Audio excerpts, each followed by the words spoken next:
নরক যন্ত্রণা। মৃত্যু হইলে যমকিঙ্কর প্রথমে রজ্জুতে বাঁধিয়া দণ্ড দ্বারা প্রহার করিতে করিতে ভয়ঙ্কর যমদ্বার দেখাইয়া যমকে দর্শন করাই। পরে নরকে লইয়া গিয়া গরম বালিরাশিতে, জ্বলন্ত আগুনে ইত্যাদিতে ফেলিয়া ভয়ানক যাতনা দেয়। কাহাকে কাটিয়া লবণে ঘর্ষণ করে, কোনো পাপীকে গর্তে নিক্ষেপ, কাহাকে শূলে, কোনো পাপীকে বাঘের মুখে দিতেছে, কোনো পাপীকে তৈলের কড়ায় ভাজিতেছে, কাহাকে উঁচু হইতে ফেলিয়া দিতেছে, কোনো পাপীকে চাকায় ঘুরাইতেছে। পাপীগণের নরক যন্ত্রণার দুঃখের সংখ্যা করা যায় না।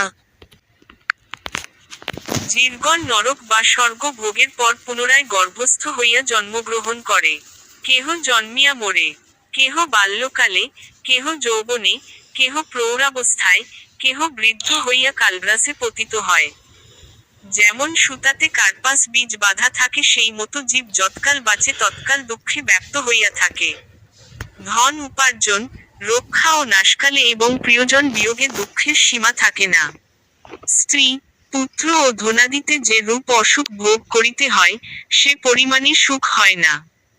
যাহাদের অন্তঃকরণ সাংসারিক দুঃখ রূপ সূর্য তাপে তাপিত, তাহাদের মুক্তিরূপ বৃক্ষা